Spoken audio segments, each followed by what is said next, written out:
village and in Grandma's house lived an old Commode. After standing there for a couple of decades, he could not imagine he would hear such an egregious and disrespectful news. Nero's grandsons, rare visitors of that very house, decided to manage and refresh the environment there. And they were about to start with Commode, the one they labeled as the decrepit thing. But the most outrageous thing was that the idea had been readily supported by the owner herself. How about refreshing your heads instead? Did your smartphones or gizmos make you lose any respect for elders? After recovering from such a humiliation, Commode made a difficult decision to run away from that ungrateful house before the grandson's paws reached him. Besides, every piece of furniture was very well aware of those creepy rumors about the place where unnecessary clutter usually ends up. And so Honorable Commode left his once beloved home with his belongings lying in the drawers, which, in his opinion, rightfully belonged to him. Okay. At a leisurely pace, our traveler walked along the long road stained by the first rays of sunshine. Geez, where should I go? Having spent his entire life in one room, Commode found it hard to navigate outside. He recalled the grandsons' conversations in which they discussed their life in town.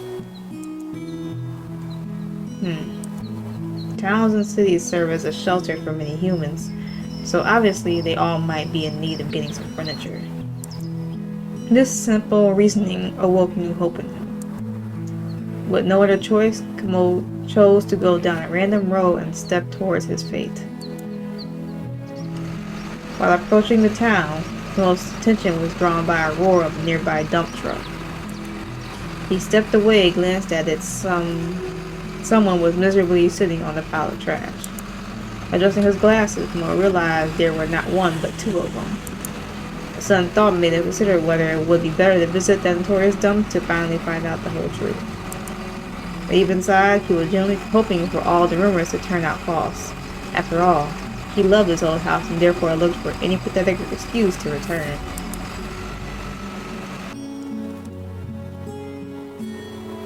Where did it go? If only I was younger, but never let that truck slip away. After losing sight of the truck at the fork near the village, Mo wondered where it could have gone. Nevertheless, he got lucky as the dump turned around to be just in front of him. At home, he heard lots of rumors about that place. There is where all the old and broken things end up. The same applied to the furniture that had lost its owner. And now he's finally arrived there himself. It does not look that scary from out here. Mo decided to come closer. And that is the place everyone feared. In the hindsight, they've never ever been here before. I am such a fool. I should go back. In the dump, he suddenly heard awful sounds and agonizing moans, which could make anybody feel uncomfortable, even the old Commode. Are those my comrades? What happened to them?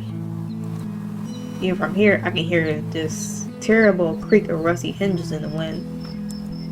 How dare you treat property like this? Your owners should be ashamed. Take, on the contrary, my grandma. For a while, Commode mentally returned to those bright moments of youth, during which he was full of greatness and dignity and served as the main decoration of Grandma's house. And the owner herself always cleaned him from dust, petted him, and patched all the scratches. Those meddling grandsons, it is all their fault. No words would be enough to express my contempt for those little rascals. Now this old Commode has nowhere to live. Trying to brace himself, he shook his head a bit. Those glorious days will stay with me forever. But even so, I have to find a new owner if I want to survive. But life is pointless without any purpose or meaning. Very well, I've decided. The town it is then. But which way should I go? He glanced around carefully, trying to find at least something resembling a clue, but without much success. Having lost all hope, Commode was about to choose a random path when suddenly... Hey you, I'm talking to you. Commode shuddered. You mean me? It felt as if he was talking to the boy. Say something. Did you lose your tongue? Ah, let me guess. You finally realized your guilt, didn't you? Feeling so ashamed you can't say a word. What is going on? Man, what did I even do to deserve such a bro? The voice was coming from the nearest ditch. Commode could have easily missed it before Hay had not strained his ears. Okay. Let's see. He looked down there and noticed a rather strange couple. Two identical mirrors, former parts of an old dressing table, stood opposite each other, arguing. What does it matter, boys? You were talking so loud, even I could hear you miles away. The twins simultaneously turned their heads toward an unexpected guest. What you doing out here, Gramps? The dump's on the left. Or did someone lose you too? Lose me? No, rather I got lost myself on my way to the town. Did you hear that, bro? I saw jumping to you deserves more than rotting in the pile of trash. Sure, don't you top it though. Yeah, true. Like I said, this all is cause of you. Can't see any other reason we got dumped. Man, and now I have to suffer just cause you're defective. I am the defective one? How about you look at yourself first, bro? Your face is all cracked and dirty. No saying dude would ever look you in ya. Boys, will you please stop arguing and show me the way? Barrels pointed toward the dumping scene. They do not respect elders at all. They are no longer children, yet their behavior is still horrible. Well, in my time, you got the hint, right, Gramps? Don't bother us. Yeah, geezer, we're sort of in the middle of solving a serious problem here. Listen, I will leave you alone if you show me the way. Geez, Gramps, we don't even know ourselves. We're supposed to get dumped or something. But the truck we were in kind of dropped us halfway. And now, thanks to a certain someone, we ended up here. But you should have seen where the truck went afterward. Not right? Am I not right? Or perhaps you were so engrossed in your coral you missed it. Probably engrossed in the coral. I saw it turn left on this way back, that's all. Now you better scram while we're still in a good mood. Why do you want to get into the town so much anyway? Like there's pretty good dump nearby. You could have rotted in peace, no worries. But nah, you just gotta get in there at such age. Well, good luck then. Hope you don't get disassembled, lol. Disassembled? Me? How is it even possible someone would do this to me? The veteran of labor. Yeah, like someone in there would actually find it useful. Unless they would need something to be taken apart and used as firewood.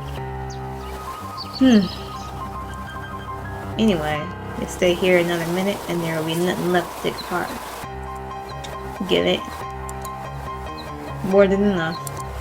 Fine then, I will leave just so I do not have to hear any more of this bickering. Phil figured it would be better to leave hastily before he gets drawn into a fight. This, however, didn't prevent him from speaking out. You had better pay more attention to what you say rather than what disadvantages you have. I saw you sitting on that truck, and at the time your faces were crystal clear. At least now, the inner ugliness finally came out. Maybe you will even figure out why your owners abandoned you. But still, what did I do wrong then?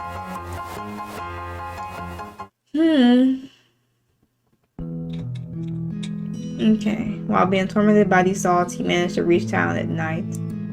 He was extremely exhausted by then. Despite this, his mind was still clear to assess the tremendous difference between the town and the village. Commode was unable to grasp even the slightest sounds of nature, for they were completely dissolved in unaccustomed noise. Moreover, the illumination was so bright he couldn't tell what time it was. After wandering down an unfamiliar street for a while, you realized it was pointless trying to find a new owner at that hour. Well, I should sleep for now. And so the tired fugitive found a more or less suitable place to spend the night, huddled in the corner and covered himself with a blanket that he kept in his drawers.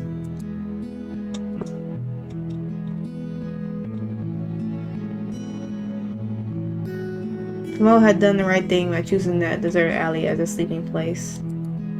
The night passed relatively quietly. No wonder it was a place where he was free of any kind of bothering, unless he sincerely wished for it. Yesterday I got here so late at night, no one was able to examine me thoroughly. But today I will show myself in all my glory. Who would not like such a high-quality, time-tested companion as me? Wolf? The fuck? Okay. Damn dog? Remote? Oh. We'll turn the gaze towards the source of the sound, which turned out to be a small dachshund-like remote control. Cute. What a cute little thing you are. Are you looking for an owner too? Poor thing, no one will need you without a TV. Plasma. I guess that's the owner of the remote. Where did you go? Plasma? His voice sounds familiar. So clear without any static. Can it be? Mo reminisced about the older days. The time he arrived to his beloved grandma's house, Mo used to be a complete opposite of his modern self. Young, handsome, and full of dignity, wholeheartedly wishing to prove his extemporary as a piece of furniture. But the years passed by, lowering his ambitions and replacing them with boredom. His comrades didn't talk much either, leaving Commode to be all by himself. In any case they did talk, their conversation didn't extend beyond work-related topics. It was all the same until the day Grandma had gotten herself a curvy TV of the latest model. What a wonderful thing she was, unlike the rest of those inhabitants. She was talking non-stop, channeling all kinds of clever things. One could hear her deliberating on medicine and the economy, reporting the latest news, or even broadcasting educational programs. Needless to say, that slightly muffled voice of her was just icing on the cake. It was the only thing able to brighten up his infinitely long days of service, converting them into a small holidays. Much to his dismay, Commode's happiness didn't last long. One day his beloved had disappeared from her usual spot, for her place to be taken by a new plasma TV. That one, on the contrary, turned out to be a complete idiot. Her strongest suit was not broadcasting an educational bit of information, but rather making Commode's headaches by thrashing it with endless ads. Panic, anger, confusion, all kinds of emotions had mixed together, ripping his heart out, leaving scars up to this day.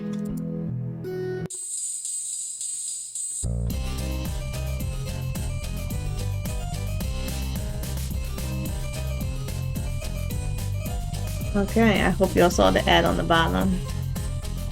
I guess that's gonna be a constant thing.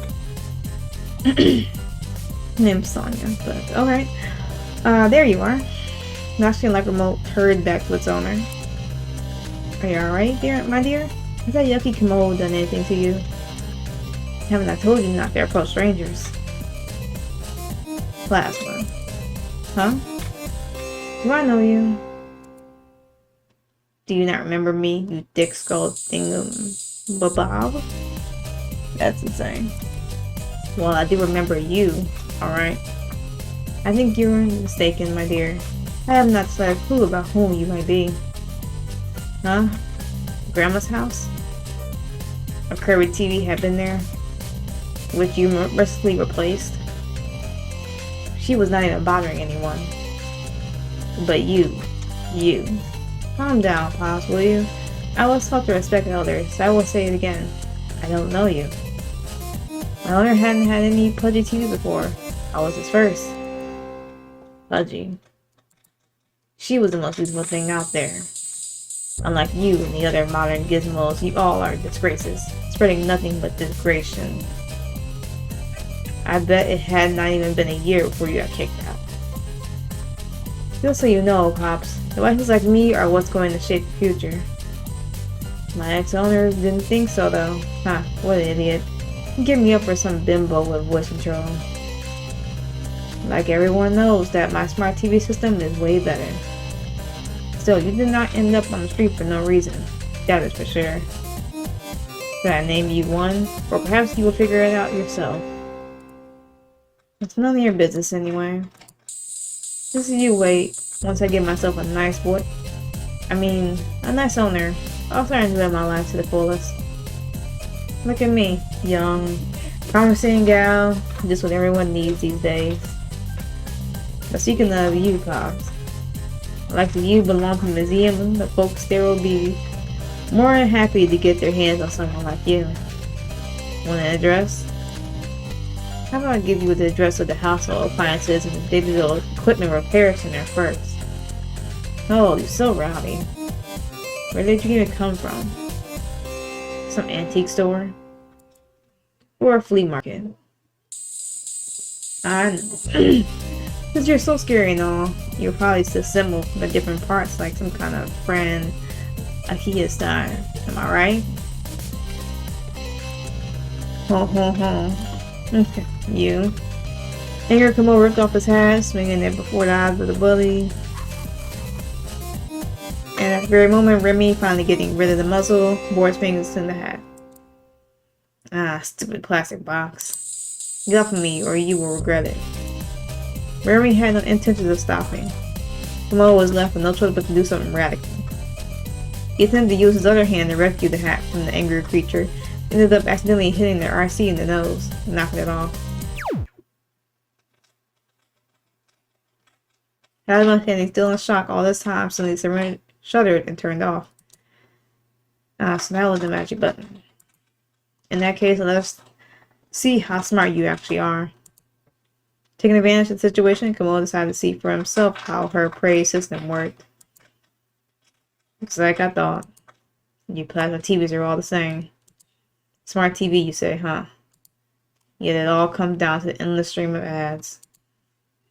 Coming down and grabbing Remy in his hands, Commode went back to his nightstand, planning to take the bed out. The poor thing. This ad served for 60 years, but her? She has not even served for a year. She sure is emotional, yet still. Feel sorry for her. Having finished his business, he was about to leave the place when he decided to take on one last look at the TV. She did not even get a chance. Commode sighed deeply. Hesitating for a moment, he chose to turn the TV on. Dashing like RC was starting to come to his senses. Will put it away on the ground beside the TV and hurried away. That was intense. Very intense furniture back and forth drama. So we are close to the 20-minute mark, so I'm going to leave it here for y'all to decide if you want to continue with the story or not. But this is, let me pull up the name real quick, The Adventures of Grandma's Commode. So if you are interested in this story and seeing how I assume from the story so far, I assume that we're maybe possibly like a dresser or something where like a TV, maybe a bed, something would sit on, something of that nature, but I'm not exactly sure. Once the story progressed, I kind of realized that I guess we are a piece of furniture, but this is, I guess, either how we look for ourselves, how people see us. We are a piece of furniture, like I guess like our point of view versus like a person, I guess in this story's point of view, their furniture to them, most of the furniture, they're their own being, their own person. I guess in a way that's how you would perceive that. But I did enjoy the story so far. It definitely started to draw me in, and I was definitely like engaged into the story and hoping that Commode has a happy ending and finds another forever home. So, well, hopefully that happens later on as the story progresses. If you were curious about that and want to see that further, of course, everything for this game will be in the description below for y'all to, follow along if y'all want to. I'm not sure if I'm going to do a part 2 or not. Not exactly sure, but if not, then of course everything's in the description for y'all to play it for yourselves. But if you like this video, of course, hesitate to like, share, comment, subscribe if you like it. If not, that's totally fine. But I will leave it here so I did not ramble. So, hope y'all had a good day, good yesterday, and better tomorrow. And I will catch y'all in the next video.